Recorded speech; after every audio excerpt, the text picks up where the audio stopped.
Down a little bit more.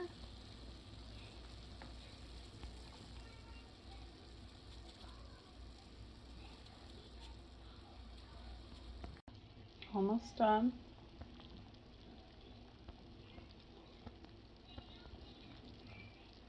It's a light tea color, more of a green tea color.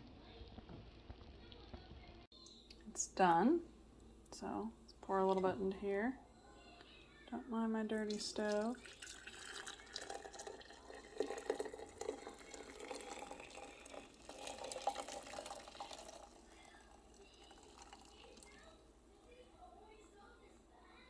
And I got another quart jar, I'll pour the rest in.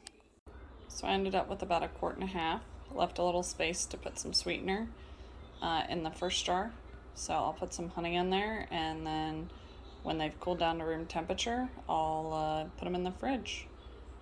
Or I might serve some now, put it on some ice for the kids. But yeah, that's basically it.